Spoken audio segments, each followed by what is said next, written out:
Olá, tudo bem com você? Eu sou o João Cláudio Rufino, professor na Faculdade de Teologia e quero já te dar as boas-vindas aqui nesse canal que tem justamente a intenção de levar um aprofundamento bíblico. Se você quer realmente saber o que a Bíblia está dizendo, o que ela traz de mudança, de transformação, de direcionamento para a nossa história, você está no lugar certo. E hoje o cenário é um pouco diferente, porque eu estou fora de São Paulo, eu estou gravando aqui de um quarto de hotel, mas para me manter fiel a vocês, fiel à vontade de Deus na minha vida, de explicar o Evangelho todos os dias, nós estamos aqui firmes e fortes. O texto de hoje é tirado lá do capítulo 9, versículos 35 até o versículo 1 do capítulo 10, exatamente. Então ele termina no versículo 38 do capítulo 9 e continua até o capítulo 10, versículo 1. Depois a liturgia dá um salto e vai dos versículos 6 a 8. Trata-se justamente de duas coisas muito conhecidas no imaginário cristão, no imaginário dos evangelhos.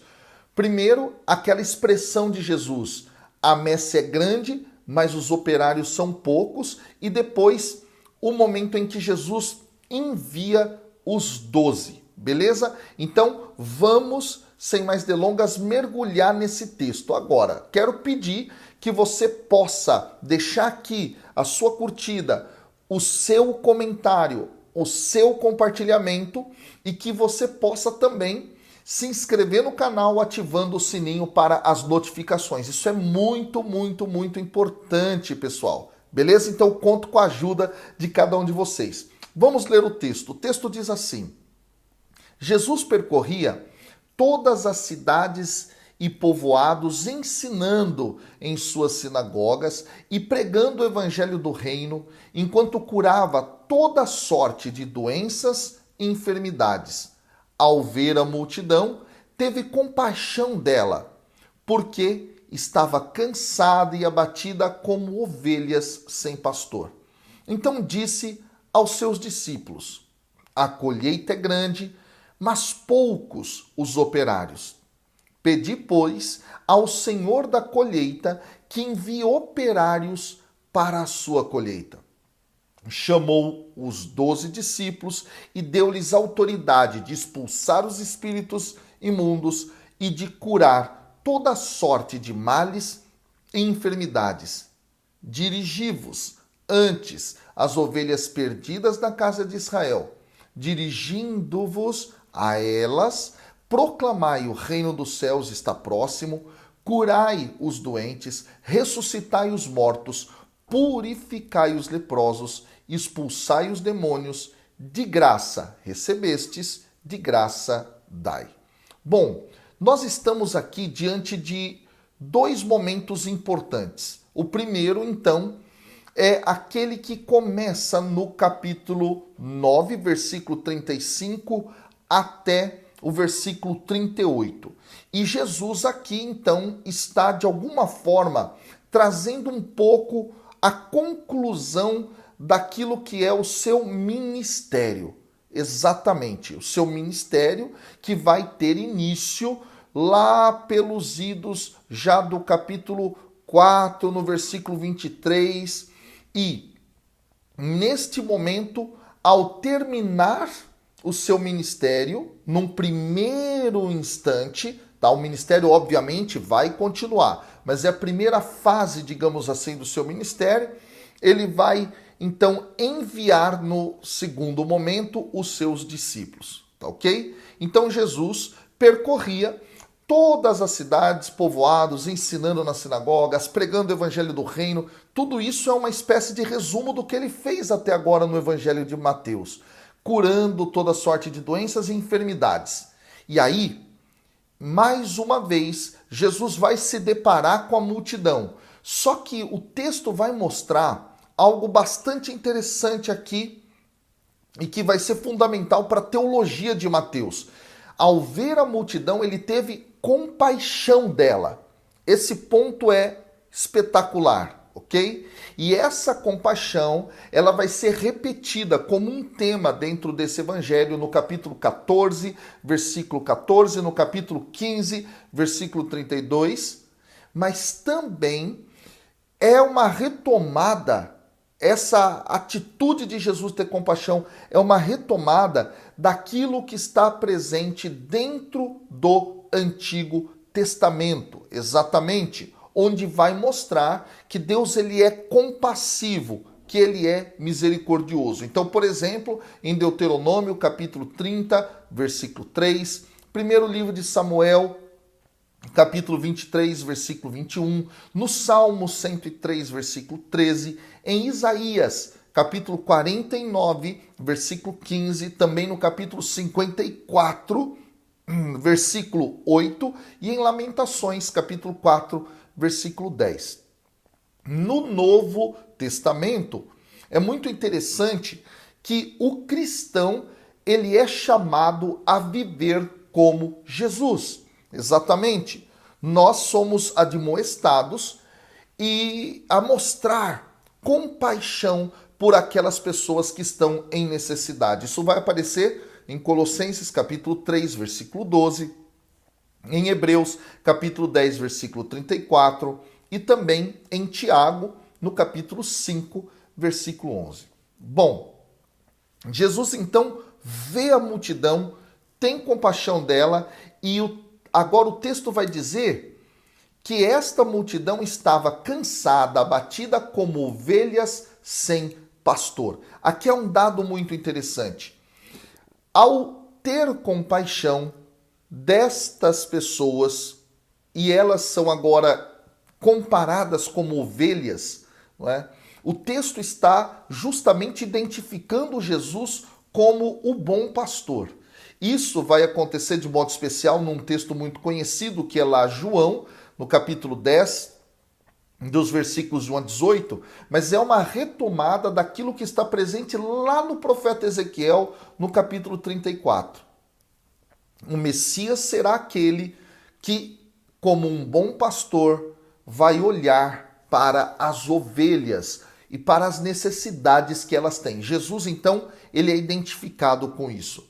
E um dado muito interessante é que no Antigo Testamento, Deus é justamente mostrado como um pastor e um bom pastor. E o povo de Israel é visto como ovelha. Olha que coisa interessante. Aí nós temos diversos textos onde isso justamente vai aparecer, como lá em Números, capítulo 27, versículo 17, no capítulo 5, versículo 2 do segundo livro de Samuel, em Isaías, por exemplo, capítulos 56, versículo 11, e em Jeremias, capítulo 10, versículo 21. Fora o Salmo 23, que é um salmo bastante conhecido, não é, por todos nós e assim por diante. Tendo, então, Jesus sido identificado com este que é o bom pastor, ele então se dirige aos discípulos. Olha que coisa interessante. Neste caso, o texto parece estar se referindo ao fato de que os discípulos do Senhor, sobretudo estes que vão ser enviados daqui a pouco como mais próximos do Mestre, eles devem ser justamente como bons pastores. Mas vamos ver como é que é essa forma que Jesus utiliza para se dirigir a estes. No versículo 37 ele vai dizer: a colheita é grande, mas os operários são poucos. Veja, em Mateus, esta ideia da colheita, ela vai aparecer de forma bastante contundente lá no capítulo 13, no versículo 39, quando justamente a colheita será definida como aquela que fecha o tempo, no sentido de consumação do século, exatamente como fim dos tempos. Olha que dado interessante. Então a colheita vai ser uma metáfora deste processo de fim dos tempos. É muito interessante porque lá no capítulo 13, versículo 39 de Mateus, a imagem que está sendo construída é assim: o inimigo que semeou é o diabo, a ceifa, olha aí, a colheita, né, o momento de colher, é a consumação do século e os ceifeiros são os anjos. Então, aqui parece que Jesus está falando desta urgência do fim dos tempos, tá? Esse ponto é muito interessante. E esta imagem do fim dos tempos com a questão da colheita é uma imagem que já está presente no Antigo Testamento. Por exemplo, lá em Isaías, no capítulo 24, versículo 13, capítulo 27, versículo 12, e em Joel, no capítulo 3, versículo 13. Tá? E não só, mas também quando nós olhamos para os textos judaicos, até mesmo apócrifos, isso vai aparecer. Isso vai aparecer de forma bastante interessante. Por exemplo, quando nós vemos o segundo livro de Baruque, lá no capítulo 70, no versículo 2, ou no quarto livro de Esdras, capítulo 4, versículo 39. Existe essa identificação do final dos tempos com a colheita. Então parece que Jesus está falando disso.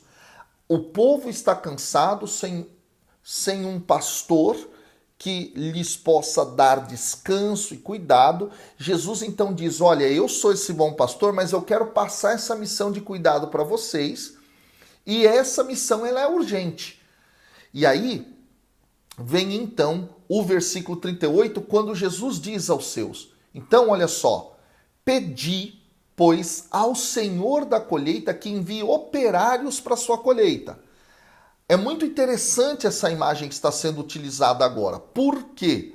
Porque quando nós olhamos para o Antigo Testamento e também na própria tradição rabínica, nós vemos que Deus é entendido como o Senhor da colheita.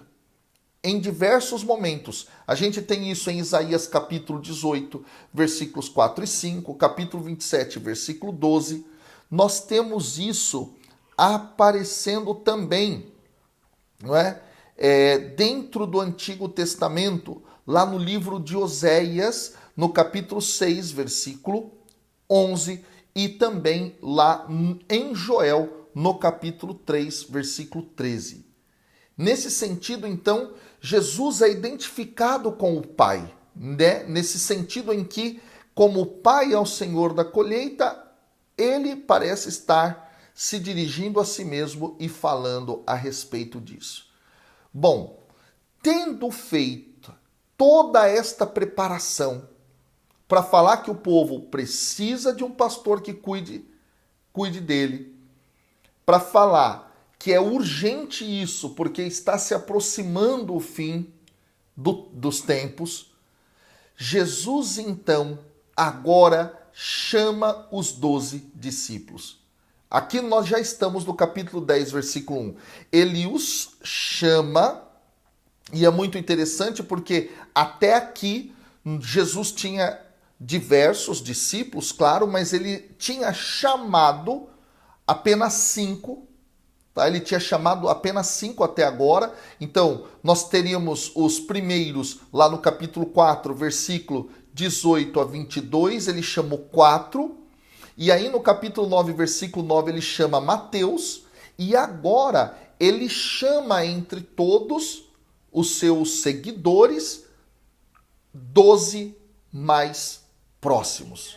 12 mais próximos. E isso enfatiza de um modo bastante interessante o número 12, que significa as 12 tribos de Israel. Então, seria como que o novo Israel que está sendo formado e recebendo a incumbência, não é, de alguma maneira servir ao povo como bom pastor. Ok? Esse dado é bastante interessante e, nesse sentido, é a igreja como o novo Israel de Deus, que é chamada a ser pastora, boa pastora de toda a humanidade, não é? E que deve levar o cuidado para todas as pessoas. E aí Jesus então chamou os 12, deu-lhes autoridade de expulsar os espíritos imundos, de curar toda sorte de males e enfermidades. E esse dado é muito interessante porque retoma aquilo que é o final da primeira fase do ministério de Jesus no capítulo 9, a partir do versículo que nós lemos hoje aqui, que é o versículo 35. Então, a mesma missão de Jesus é agora transmitida aos 12, transmitida à igreja e, nesse sentido, transmitida a nós. Nós somos chamados a levar a cura, nós somos chamados a levar as pessoas à libertação como bons pastores, a alimentar as ovelhas, cuidar delas. E aí Jesus, então, ele chama, não é? E o texto apresenta, a partir do versículo 2 ao 4, os nomes desses apóstolos. A liturgia pula o nome deles, tá? Depois vem o versículo 5 e Jesus, ele dá uma recomendação, não é? Para não tomar o caminho dos gentios, não entrar em nenhuma cidade da Samaria. E aí vem o versículo 6, que está dentro da liturgia de hoje, onde Jesus dá uma ordem: dirigi-vos antes às ovelhas perdidas da casa de Israel. Aqui há uma metáfora justamente para falar a respeito das lideranças de Israel que não aceitavam Jesus como o Messias, tá? Esse dado é muito, muito interessante. E aí nós temos então, não é, Mateus continuando o seu texto dizendo que Jesus disse no versículo 7 aos seus discípulos, dirigindo-vos a elas, e agora ele dá ordem: proclamai que o reino de Deus está próximo. E mais especificamente aqui, reino dos céus em Mateus, tá? O reino dos céus está próximo. Então Jesus já imprime na missão da igreja como pastora que o reino está próximo, há uma urgência posta. E aí vem o versículo 8: curai os doentes, ressuscitai os mortos, purificai os leprosos, expulsai os demônios. Aí então há 4 verbos imperativos: curar, ressuscitar, purificar e expulsar. Isso diz respeito à missão de Jesus de Nazaré, o Cristo, o Messias, segundo aquilo que está dentro do Evangelho de Mateus. E aí, pessoal, Jesus então transmite essa mesma missão aos seus discípulos. Que coisa mais maravilhosa! E aí o texto se conclui com uma frase muito bonita, que é justamente a seguinte: de graça recebestes, de graça dai. Ou seja, esta frase quer mostrar que aquele que é chamado a ser discípulo recebeu a graça divina. E agora, sem nada em troca, ele deve dar, ele deve servir. Assim como ele recebeu, agora ele deve servir. Isso muitas pessoas confundem com o fato, por exemplo, não é, de um padre que vai vai celebrar a missa numa outra paróquia, ele vai receber uma ajuda, uma espórtula. Ah, mas ele recebeu de graça, agora ele precisa dar de graça. Não é isso que o texto quer dizer. O texto quer mostrar que as pessoas não podem manipular os outros em nome do ganho. Esse dado é muito importante, tá? Até porque lá no Novo Testamento há a referência de que o trabalhador é digno do seu salário, não é? Há uma consciência de ajuda ao servo de Deus, presente já desde o Antigo Testamento nas leis já da Torá, que vão falar a respeito do levita. O levita não podia ter uma terra, uma casa que fosse dele próprio, mas a comunidade, o povo devia ajudar, enfim, nesse sentido. Então aqui, o que Jesus está dizendo é: olha, vocês receberam a graça da minha parte, agora distribuam isso, não é? Deem o máximo de vocês para isso. E a consciência da comunidade em cuidar daquele que se coloca à disposição. Percebe? Isso nunca pode ser colocado como algo ruim. Ajudar aquele que evangeliza, ajudar aquele que se põe na missão é responsabilidade da comunidade. Tá claro? Então, senão a gente confunde muito esse texto e acaba crucificando quem se coloca na obra, quem se coloca na missão, como os padres, os bispos, não é? Ou até mesmo diáconos e outros que vivem desta obra de Deus porque são chamados a isso. Então, gente, esse foi o nosso evangelho de hoje. Que Deus te abençoe. Estamos juntos e até amanhã com a graça de Deus. Valeu!